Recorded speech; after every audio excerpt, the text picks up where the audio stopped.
Mi vecina le dijo a toda la urbanización que yo era informante policial y tuve que mudarme, y lo que descubrí después explica por qué lo hizo. Hay rumores que incomodan. Hay rumores que dañan. Y hay rumores que, dependiendo del lugar donde vives y de quiénes son tus vecinos, pueden convertir tu casa en un lugar donde ya no puedes vivir de manera segura. El rumor que Graciela sembró sobre mí era del tercer tipo, y lo supe cuando empecé a notar las miradas en el parque, las conversaciones que se cortaban cuando yo pasaba, y el día en que alguien, nunca identifiqué quién específicamente aunque tenía mis sospechas, pintó en el muro exterior del pasillo del segundo piso, frente a mi puerta, una palabra de 4 letras que no necesito repetir aquí porque su significado en ese contexto es obvio para cualquiera, que yo era un traidor, alguien que entregaba a sus vecinos a la policía. Ese día dejó de haber ambigüedad sobre si lo que estaba ocurriendo era real. Antes de entrar en lo que hizo Graciela y por qué, necesito contarles el contexto del lugar y de la relación previa, porque ambos importan para entender la dimensión de lo que ocurrió. Mi nombre es Mauricio. Tengo 47 años. Vivía en una urbanización de San Juan del Lurigancho desde hacía 8 años cuando ocurrió lo que voy a contarles. No era un vecindario tranquilo en el sentido de que nada pasara ahí nunca, porque los vecindarios de Lima en general no suelen serlo, pero sí era un lugar donde yo me sentía parte de algo que existía en el tiempo. 8 años de presencia en el mismo lugar, de caras que se reconocen y de historias que se acumulan. Era el lugar donde yo había construido mi cotidianidad, la bodega de la esquina donde me conocían por nombre, el parque donde caminaba los fines de semana, los vecinos con quienes intercambiaba saludos de 8 años que sin ser amistad profunda eran el tejido social de vivir en un lugar. Graciela era mi vecina del primer piso, una mujer de unos 50 años que llevaba más tiempo en el edificio que yo y que tenía el tipo de presencia en la comunidad de alguien que conoce a todos y que todos conocen. Yo vivía en el segundo. Habíamos tenido, en el año y medio antes del episodio, 2 conflictos menores que en el momento me habían parecido manejables, uno sobre el ruido de su televisor tarde en la noche, que yo había mencionado tocando su puerta de manera directa y que ella había recibido con una frialdad que en el momento interpreté como incomodidad por la hora y no como resentimiento. Y otro sobre el uso del área de lavandería del edificio, donde había habido una discusión sobre los horarios de uso que habíamos tenido que resolver con la administración porque ninguno de los dos había cedido de manera voluntaria. Ninguno de esos conflictos había escalado de manera dramática ni había dejado señales visibles de que la relación estuviera rota. Ninguno me hubiera hecho anticipar lo que vino después. Lo que Graciela empezó a contar, según lo que fui reconstruyendo a través de conversaciones con la única vecina que estuvo dispuesta a hablarme de manera directa durante el periodo más difícil, fue algo que empezó de manera pequeña y específica y que fue creciendo en cada repetición de la manera en que crecen los rumores cuando encuentran un terreno receptivo. La versión original, que le contó a una vecina que se la contó a otra que se la contó a un tercero y que finalmente me la repitió en su forma más elaborada cuando ya la situación era insostenible, era que yo había ido a la comisaría a denunciar a alguien de la urbanización y que por eso la policía había visitado una vivienda en particular. Esa versión era específica, tenía un origen atribuido que la hacía creíble, y era el tipo de historia que circula con facilidad porque conecta un evento visible, la visita policial, con una explicación que da la sensación de explicarlo todo. La versión que circulaba 2 semanas después, habiendo pasado por suficientes repeticiones para haber ganado capas que la original no tenía, era que yo era informante regular de la policía y que reportaba actividades de mis vecinos de manera sistemática. La versión que llegó a los muros era la que mencioné antes. Yo no había ido a ninguna comisaría en ningún momento relacionado con nada de lo que el rumor describía. Yo no había denunciado a nadie de la urbanización por ninguna razón. No era informante de ningún organismo de ningún tipo. Lo que había ocurrido, que tomó semanas reconstruir porque nadie quería hablar de manera directa conmigo durante el periodo más intenso del rumor y porque la información llegaba filtrada por la incomodidad de personas que se sentían en el medio, fue algo completamente diferente y ajeno a mí. La policía había visitado una vivienda específica de la urbanización, en una acción que fue visible para varios vecinos que estaban en la calle en ese momento, por razones que no tenían nada que ver conmigo. Y Graciela había decidido, por razones que tomó tiempo entender completamente, que era conveniente para ella que yo fuera el origen de esa visita en la versión que circulaba. El periodo entre la primera señal de que algo raro estaba pasando, una conversación que se cortó abruptamente cuando yo llegué a la puerta del edificio y que en el momento no supe interpretar, y el momento en que entendí completamente lo que era duró aproximadamente 3 semanas que fueron las más incómodas de mis 8 años en esa urbanización. El edificio donde yo vivía tenía 12 departamentos, con propietarios que en 8 años habían ido variando pero con quienes yo había mantenido la relación de vecindad razonable que ese tipo de convivencia requiere. Para el final de esas 3 semanas de rumor activo, yo tenía conversación normal con 2 de los 12 propietarios. Con los demás, el intercambio había pasado de la cordialidad habitual a una frialdad que en algunos casos era visible y activa, el vecino que cambiaba de acera cuando me veía, la vecina que miraba hacia otro lado en el ascensor, y en otro simplemente era la ausencia de lo que antes existía, el saludo de siempre, la pregunta sobre cómo estaba uno, los pequeños intercambios que no son nada individualmente pero que juntos son el tejido de vivir en un lugar junto a otros. Intenté hablar con Graciela de manera directa en 2 ocasiones, con la lógica de quien cree que una conversación honesta puede producir algo aunque la situación sea tensa. En la primera, un sábado por la mañana en que yo sabía que estaba en casa porque la había visto entrar, no me abrió la puerta aunque yo podía escuchar que había alguien adentro y que la televisión estaba encendida. En la segunda, unos días después, me dijo a través de la puerta que no tenía nada que hablar conmigo y que me fuera, con la voz de quien ya tomó una decisión y no va a reconsiderarla. Esas 2 interacciones me dijeron que el conflicto directo no iba a producir ningún resultado útil y que cualquier cosa que yo dijera frente a su puerta podría ser usada en su narrativa de maneras que yo no podía controlar. Fui con un abogado especialista en derecho penal, que me explicó que la difamación era un delito tipificado en el Código Penal y que lo que Graciela había hecho constituía claramente ese delito si podía demostrarse que ella había originado el rumor de manera intencional. El problema era la demostración, necesitaba testimonios de personas que estuvieran dispuestas a declarar que Graciela les había dicho específicamente lo que les había dicho, y en una comunidad donde el rumor había circulado durante semanas y donde la mayoría de las personas prefería mantenerse al margen del conflicto, conseguir esos testimonios no era sencillo. Lo que conseguí, después de conversaciones discretas con varios vecinos que no estaban en el núcleo más activo del rumor, fue el testimonio de la vecina que me había contado la versión original. Ella estuvo dispuesta a hablar de manera formal porque ella misma se sentía incómoda con cómo había evolucionado la situación, desde algo que Graciela le había contado como información hasta algo que había producido daños físicos en la propiedad de un vecino. Con ese testimonio y con la documentación de los daños físicos en mi departamento, presenté una denuncia penal por difamación y por daños a la propiedad. Mientras el proceso legal seguía su curso con la lentitud habitual de los procesos que no son urgentes en términos de la agenda del sistema aunque sean urgentes en términos de la vida de quien los espera, y con la situación en el edificio siendo lo que era, tomé la decisión de mudarme.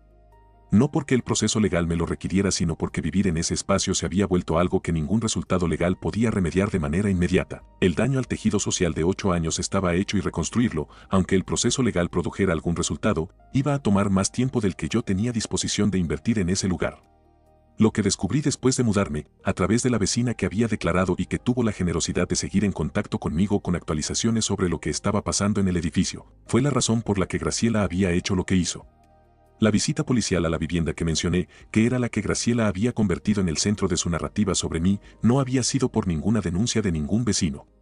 Había sido por algo relacionado con la actividad de un familiar directo de Graciela que vivía en esa vivienda y que era lo que la policía estaba investigando de manera rutinaria como parte de un proceso que ya llevaba tiempo. Graciela sabía perfectamente que la visita tenía que ver con ese familiar porque el familiar mismo se lo había dicho.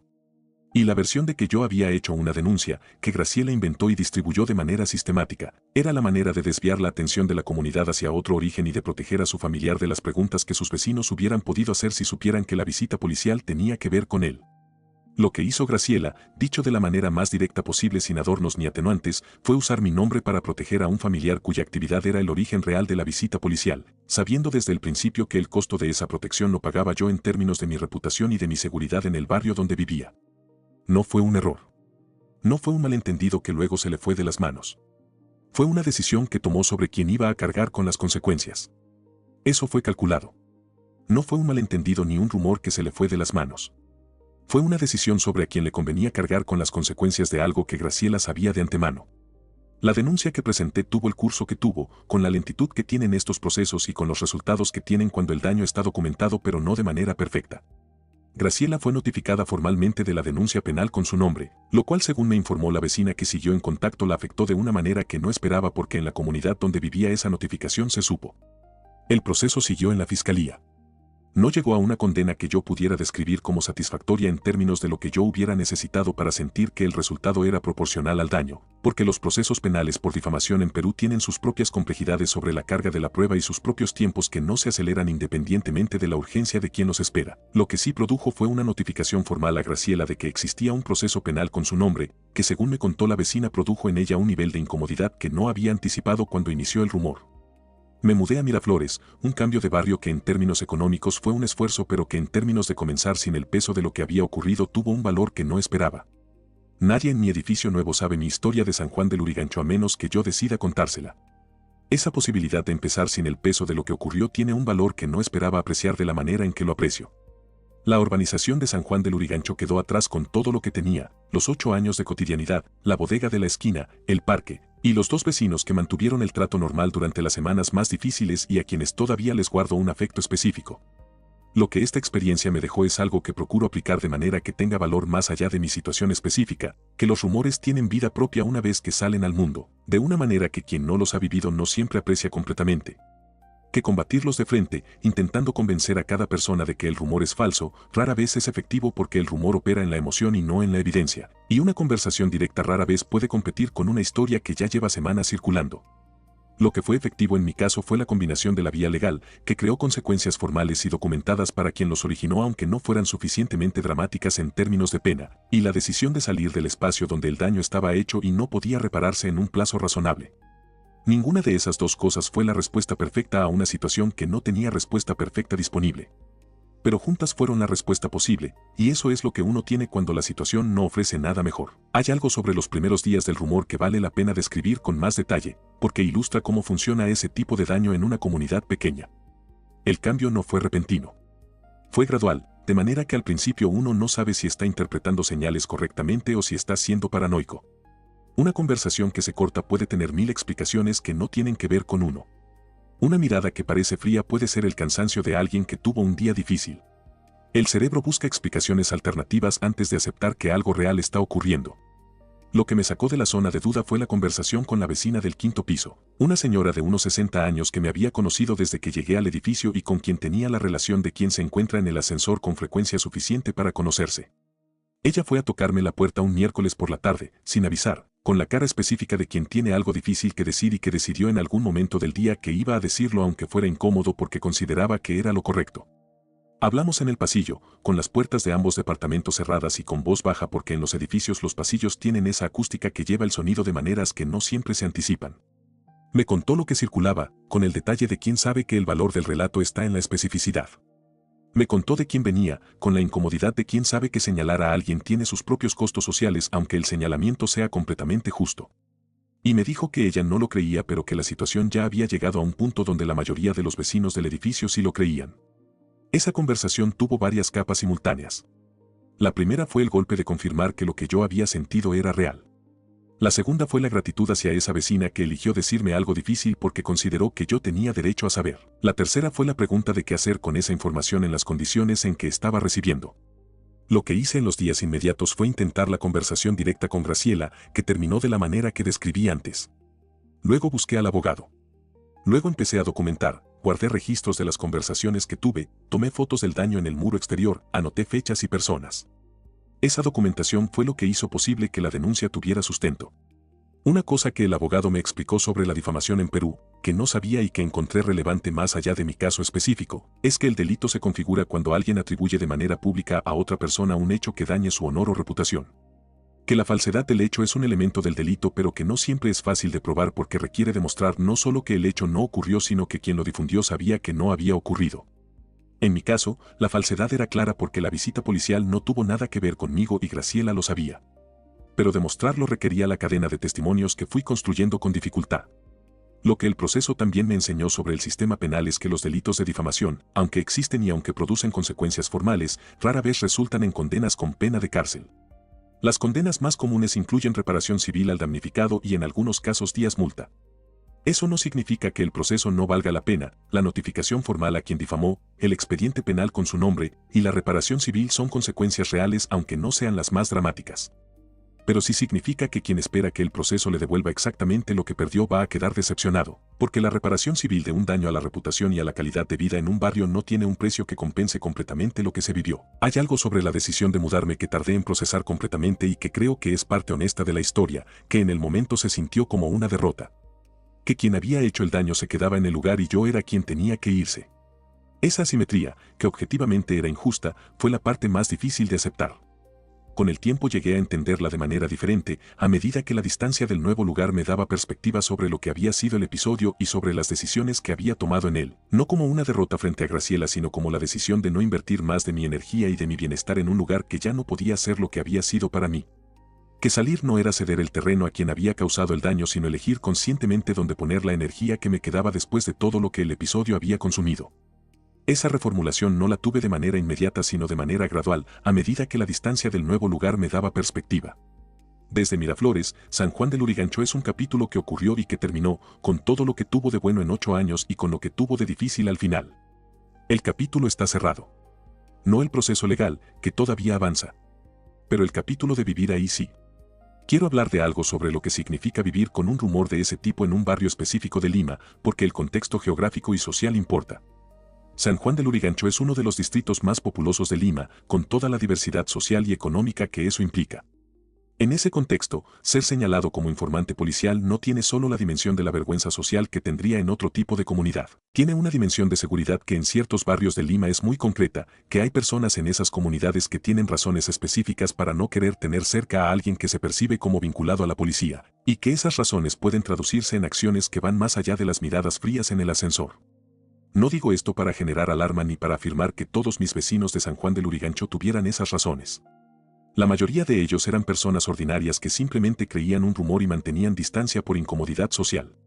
Pero la posibilidad de que entre los 12 departamentos del edificio hubiera personas con razones más específicas para querer mantener distancia de alguien que percibían como informante era algo que yo no podía ignorar, completamente cuando pensaba en seguir viviendo ahí. Esa dimensión de seguridad, que el daño en el muro hacía más concreta, fue parte de lo que pesó en la decisión de mudarme. No como el factor principal, que fue la calidad de vida en un espacio donde el tejido social se había roto, pero sí como un elemento que hizo que la decisión fuera más clara de lo que hubiera sido si el daño hubiera sido solo social. Una cosa sobre el proceso de documentar el daño para la denuncia que fue más difícil de lo que esperaba. Fotografiar el muro con la palabra pintada requirió que yo estuviera parado en el pasillo del segundo piso con el teléfono en la mano, visible para cualquier vecino que pasara, registrando una prueba de algo que era evidentemente dirigido a mí. Esa exposición, la de ser visto documentando mi propia humillación, tuvo su propio costo emocional que el proceso legal no cuenta pero que quien lo ha vivido entiende. Lo que me ayudó durante ese periodo, más de lo que hubiera esperado, fue la solidaridad de las dos personas que siguieron teniendo conversación normal conmigo. Uno era un señor de unos 70 años que vivía en el 8º departamento y que me dijo con toda la claridad de alguien que ya vivió suficiente como para no preocuparse por lo que piensen los demás, que él sabía que yo no era lo que decían que era y que los rumores eran de cobardes. La otra era la vecina del 5º que me había contado lo que circulaba. Esas dos personas, que en términos de relación no eran más que vecinos de 8 años, fueron en ese periodo los puntos de contacto con el tejido social que el rumor estaba destruyendo. Hay algo sobre la gratitud hacia esas dos personas que no tenía cómo expresar en el contexto de la situación, porque cualquier expresión demasiado visible de esa gratitud hubiera podido complicar su posición en la comunidad. Los vecinos que decidían mantener el trato conmigo asumían un costo social pequeño pero real en ese momento, la posibilidad de que los asociaran con el informante o de que cuestionaran su juicio por seguir hablando conmigo. El señor del 8º claramente no le importaba ese costo. La vecina del 5º lo manejó con más discreción pero también eligió estar ahí. Con esas dos personas y con el proceso legal en marcha y la decisión de mudarme tomada, atravesé las últimas semanas en San Juan de Lurigancho. No de manera cómoda, pero con la claridad de que había hecho lo que correspondía hacer en las circunstancias disponibles. Hay algo que no he mencionado sobre el familiar de Graciela y sobre lo que ocurrió con él después, que forma parte de la historia aunque sea la parte más periférica a mi experiencia directa. La vecina que me mantuvo informado después de mudarme me contó que el familiar siguió viviendo en la urbanización durante varios meses después de mi mudanza, y que la investigación policial que había generado la visita original siguió su curso. No sé cuál fue el resultado final de esa investigación porque en algún momento la vecina perdió acceso a esa información y yo no tenía razones para buscarla de manera activa. Lo que sí sé es que el rumor que Graciela sembró sobre mí sirvió el propósito que ella buscaba en el corto plazo, desviar la atención de la comunidad del origen real de la visita policial. Que ese propósito se cumplió a costa mía es el daño que el proceso legal intentó documentar y que la reparación civil buscó compensar de manera parcial. El propósito de corto plazo de Graciela funcionó. El daño de largo plazo a su relación con la comunidad, que la vecina describió como la consecuencia de que varias personas finalmente entendieron lo que había ocurrido y cómo había manipulado la situación, es algo que quedó en ese edificio y que yo no presencié. Hay algo más sobre el proceso de mudarme que quiero mencionar porque tiene su propia dimensión práctica, el tiempo y el costo de mudarse de un lugar donde uno lleva 8 años. 8 años de cotidianidad acumulada significa mucho más que los muebles y los objetos, significa la gestión de cambio de todas las cosas que están asociadas a una dirección, los contratos de servicios, la logística de mover 8 años de vida en un plazo razonablemente corto porque la situación requería que la mudanza fuera pronto.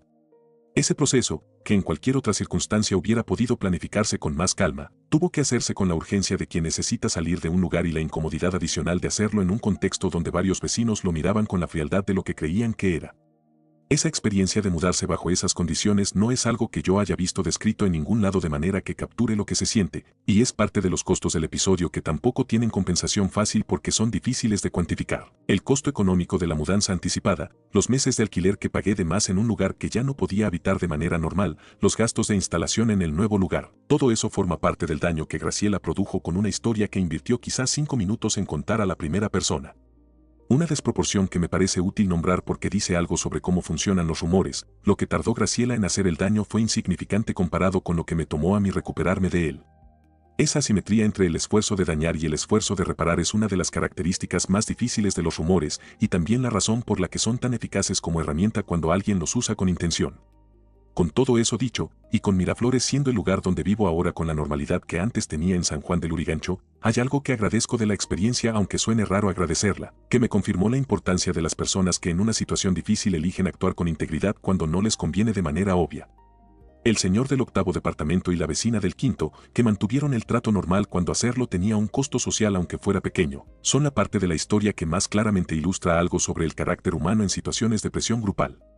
La mayoría siguió la corriente del rumor. Ellos no, y eso, independientemente de todo lo demás, vale la pena recordar. Mauricio no es mi nombre real. San Juan del Lurigancho sí es el distrito. Graciela tampoco es su nombre real. El proceso de difamación existe en los registros de la Fiscalía. Y Miraflores, donde vivo ahora con la cotidianidad normal de quien empezó de nuevo en otro lugar, también es real. Con todo eso es suficiente historia para lo que hay que contar. Quiero hablar de algo que esta experiencia cambió en cómo pienso sobre los rumores en general, más allá de mi situación específica. Antes de que esto me pasara, yo tenía una visión relativamente benigna de los rumores entre vecinos, los veía como el tipo de fenómeno social molesto pero relativamente inofensivo que existe en cualquier comunidad. Después de esto, los entiendo como algo que puede tener consecuencias materiales concretas, pérdida de la vivienda, costo económico de la mudanza, daño al bienestar cotidiano durante meses. Esa comprensión más concreta de lo que los rumores pueden producir cambió también cómo me relaciono con ellos cuando los escucho, con más escepticismo sobre el origen y con más conciencia de que participar en su circulación tiene consecuencias reales para quien es el objeto del rumor. Eso no significa que no escuche lo que la gente cuenta. Significa que cuando alguien me cuenta algo sobre una tercera persona que no está presente, que es la estructura básica de todos los rumores, me pregunto quién me lo está contando, por qué me lo está contando en ese momento, y si hay razones que esa persona podría tener para que yo reciba esa información. En la mayoría de los casos la respuesta es que la persona simplemente está compartiendo algo que escuchó y que no hay ninguna manipulación detrás. Pero la pregunta vale la pena hacerse porque en algunos casos la respuesta es diferente. Lo que Graciela hizo fue un uso deliberado y calculado del mecanismo del rumor para producir un resultado específico a su favor y a costa mía. Ese uso existe, no es frecuente pero existe, y reconocerlo como posibilidad es parte de lo que yo no hacía antes de este episodio. Hay algo concreto que el proceso legal reveló sobre la evidencia necesaria para un caso de difamación que creo que tiene valor práctico para cualquiera que esté en una situación similar. Lo más importante en términos de construcción del caso fue tener fechas específicas, cuando ocurrió la visita policial, cuando empezó a circular el rumor, cuando el daño físico ocurrió. La secuencia temporal establece el nexo causal entre el origen del rumor y sus consecuencias. Sin esa secuencia documentada, el caso se basa principalmente en los testimonios, que pueden ser suficientes pero que son más fáciles de cuestionar. Lo segundo en importancia fue tener testimonios de personas que pudieran decir específicamente que habían escuchado el rumor de Graciela y no de alguien más. No circulaba el rumor sino Graciela me dijo esto en esta fecha. Esa especificidad fue la que hizo que el testimonio de la vecina del 5º fuera valioso, ella podía decir quién, qué y cuándo. Y lo tercero fue el daño documentado, las fotos del muro, el costo de la mudanza, el registro de los contratos de servicios que cambié de dirección. Esa documentación convirtió algo que podría haberse presentado como un conflicto de interpretaciones en algo con dimensiones concretas y verificables. Esos tres elementos, secuencia temporal, testimonios específicos y daño documentado, son los que hacen que un caso de difamación tenga la solidez suficiente para producir algo en el sistema penal. Sin alguno de ellos, el caso existe pero es más débil. Con los tres, la situación es considerablemente más clara. Eso lo aprendí del proceso, con todo lo que el proceso costó. Y ahora lo cuento porque puede ser útil para alguien que esté en una situación donde la difamación le esté afectando y no sepa qué hacer con ello, que lo primero es documentar, con fechas y con especificidad, antes de intentar cualquier otra cosa. Con esa información, que tiene más valor que el que parece cuando las emociones son las que dominan en el momento agudo de la situación, y con la normalidad de Miraflores como el lugar donde vivo ahora, termino de contar lo que hay que contar. Un rumor que duró pocas semanas en circularse y que tardó más de un año en tener sus consecuencias completas. Eso también dice algo sobre la asimetría entre sembrar y cosechar que los rumores tienen como característica permanente. Quiero mencionar algo que no está en ninguno de los registros formales del episodio pero que es parte real de lo que vivió, las noches. Hay algo específico en vivir en un lugar donde sabes que las personas que te rodean tienen una imagen negativa de ti que activa una forma de vigilancia constante que es agotadora. Cada sonido en el pasillo tiene más peso. Cada vez que salís por la puerta sabes que pueden mirarte con hostilidad. Cada regreso a casa tiene el costo adicional de atravesar un espacio que ya no se siente como el tuyo. Eso, el agotamiento de vivir en estado de vigilancia en el propio hogar, es algo que las medidas legales y la documentación no capturan porque no es cuantificable pero que es completamente real para quien lo vive. Y es parte del daño que produce el rumor en su dimensión más cotidiana y más difícil de nombrar en un expediente judicial. La semana antes de la mudanza fue la más intensa en ese sentido, no porque la situación hubiera escalado de manera visible sino porque yo sabía que era la última semana y que cada interacción en el edificio iba a ser una de las últimas. Esa mezcla de alivio anticipado y de tristeza por 8 años que terminaban de esa manera y no de la manera en que uno quisiera que terminaran, fue la experiencia emocional más compleja del episodio. Lo que me encontré al llegar a Miraflores fue exactamente lo que necesitaba, anonimato. No en el sentido de que nadie supiera mi nombre sino en el sentido de que nadie tenía ninguna historia sobre mí, ninguna imagen preformada, ninguna razón para mirarme de ninguna manera en particular. Ser un vecino nuevo en un edificio donde nadie sabe nada de uno tiene esa ventaja específica, que la relación empieza de cero y que uno puede construirla de la manera que corresponde, con el tiempo y con la convivencia, sin el peso de nada que haya pasado antes. Eso es lo que Graciela me quitó en San Juan del Lurigancho, 8 años de presencia acumulada que se habían convertido en algo que ya no valía lo mismo. Y eso es lo que Miraflores me devolvió, no los 8 años sino la posibilidad de empezar a construirlos de nuevo. No es la misma cosa. Pero es suficiente para seguir. Una última cosa sobre Graciela, nunca me pidió disculpas. El proceso legal produjo una notificación formal con su nombre, que según me informaron fue suficiente para generarle incomodidad en la comunidad donde vivía, porque la gente que la conocía empezó a entender lo que había ocurrido de manera más completa. Pero una disculpa directa, un reconocimiento de que lo que había hecho me había dañado, nunca llegó. No esperaba que llegara, dado cómo había manejado todo desde el principio. Pero su ausencia completa el cuadro de la persona que es Graciela y de cómo decidió manejar lo que hizo. Con ese cuadro completo, con el proceso legal activo, con Miraflores como el nuevo capítulo, y con la asimetría entre los rumores y sus consecuencias como el aprendizaje más concreto de todo el episodio, la historia está contada. Mauricio, que es el nombre que uso aquí aunque no sea el mío, vivió 8 años en San Juan del Lurigancho y 2 en Miraflores.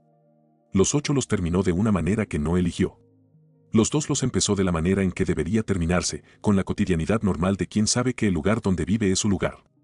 Hay algo que esta historia tiene en común con muchas otras historias de conflictos de vecindad que terminan mal, y que creo que vale la pena nombrar como patrón general, que los conflictos menores no resueltos acumulan tensión que eventualmente encuentra una salida, y que esa salida rara vez tiene la forma del conflicto original. Lo que Graciela hizo no fue un escalamiento directo de las discusiones sobre el televisor y la lavandería, fue algo cualitativamente diferente que usó el resentimiento acumulado de esas discusiones como combustible para algo que tenía su propio propósito, el de proteger a su familiar. Eso no significa que los conflictos menores deban tratarse con una seriedad desproporcionada. Significa que cuando uno tiene conflictos menores repetidos con un vecino específico, y cuando esos conflictos no se resuelven de manera que deje a ambas partes con una sensación de cierre, vale la pena prestar atención a la dinámica que se está construyendo. No de manera paranoica sino de manera que le permita a uno actuar con más información si la situación escala. En mi caso, yo había tratado los 2 conflictos con Graciela como eventos aislados que habían tenido su resolución y que no tenían consecuencias hacia adelante. No vi la tensión acumulada que cada uno dejaba. No vi cómo cada conflicto resuelto en mis términos le generaba a ella una sensación de derrota que se iba acumulando. Y no vi cómo esa acumulación estaba disponible para ser usada cuando una oportunidad específica se presentó. Esa ceguera sobre la dinámica subyacente fue parte de lo que hizo que lo que ocurrió me tomara tan completamente por sorpresa. Y aprender a leer esas dinámicas, sin que esa lectura se convierta en paranoia sobre todos los conflictos menores de la vida cotidiana, es parte de lo que esta experiencia me dejó de manera permanente. Lo que finalmente, y de manera concreta, diría a quien esté en un conflicto de vecinos que se siente escalando o que tiene esa textura de algo que podría ir más lejos, que la conversación directa es la primera opción siempre, pero que si esa conversación no produce nada o si la otra persona no está disponible para tenerla, la documentación de lo que ocurre desde ese momento vale la pena aunque en el momento parezca excesiva. No para usarla de inmediato sino para tenerla disponible si el escalamiento ocurre. Las fechas, los hechos específicos, los testigos y sus nombres. Esa documentación, que no cuesta casi nada de tiempo ni de esfuerzo mientras la situación no ha escalado, vale mucho cuando ha escalado y es el momento de usarla para que el proceso legal tenga la base que necesita. Con esa recomendación, que es la más concreta y la más aplicable que tengo de todo el episodio para quien pueda encontrarse en una situación parecida, y con Miraflores como el lugar donde vivo ahora de manera completamente normal y sin el peso cotidiano de lo que pasó en San Juan de Lurigancho, la historia está completa. Una reflexión final sobre lo que significa perder un barrio que se construyó durante 8 años. No un barrio en el sentido abstracto, sino un barrio concreto con sus personas específicas, sus rutinas específicas, y la historia acumulada de 8 años de pequeñas interacciones que sin ser ninguna especialmente importante juntas constituían algo que valía. Eso no se recupera con una mudanza porque cada barrio es único y lo que se construyó en ese no existe en el siguiente. Lo que existe en el siguiente es la posibilidad de construir algo nuevo, que es diferente aunque en el tiempo pueda llegar a tener el mismo valor. Miraflores no es San Juan de Lurigancho. No en términos de mejor ni peor, sino en términos de diferente. Las personas del nuevo edificio son diferentes. Las rutinas son diferentes. La bodega de la esquina todavía no me conoce por nombre porque llevo 2 años y los 2 años en un edificio nuevo no son lo mismo que 8 años en uno donde uno llegó siendo una cara desconocida y se fue siendo parte del lugar, aunque el final de esa historia haya sido lo que fue. Lo que sí existe en Miraflores, y que en San Juan de Lurigancho ya no existía cuando me fui, es la posibilidad de salir por la puerta del edificio sin calcular quién me va a mirar ni cómo. Esa posibilidad, que antes de que ocurriera lo que ocurrió era simplemente la manera normal de vivir y que por eso no tenía nombre, es ahora algo que reconozco y que valoro de una manera que antes no lo hacía. Ese reconocimiento, aunque llegó de la peor manera posible y no es el tipo de aprendizaje que uno elegiría si pudiera elegir la manera de aprenderlo, es permanente. Y con él, con todo lo que costó conseguirlo y con todo lo que quedó después de que el episodio cerró, termino de contar lo que hay que contar de esta historia. Hay una cosa más sobre Graciela que esta historia no puede dejar sin nombrar, y es que el daño que hizo no fue solo a mí. Fue también a la comunidad que eligió creer el rumor sin verificarlo, a los vecinos que modificaron su comportamiento hacia mí basados en información que no tenía ningún fundamento real. Esas personas no son culpables de lo mismo que Graciela, que sabía exactamente lo que hacía. Pero sí participaron en el resultado, y esa participación dice algo sobre cómo funcionamos todos en comunidad cuando una historia llega de alguien conocido con suficiente convicción como para parecer verdadera. Que verificar antes de creer es una práctica que protege no solo a quien es objeto del rumor sino a la propia integridad de quien lo recibe. Que la pregunta de si la historia que alguien te cuenta tiene base real es una pregunta que vale la pena hacerse antes de actuar según ella, aunque quien te la cuente sea alguien en quien confías. Eso también lo aprendí de manera muy directa, aunque de manera indirecta y a un costo que no elegí, de lo que ocurrió en ese edificio de 12 departamentos en San Juan de Lurigancho. Y también vale la pena llevárselo como la parte más transferible de una historia que en lo personal ya está cerrada, y para no perderte ninguna historia, suscríbete a Historias Reddit. ¿En serio?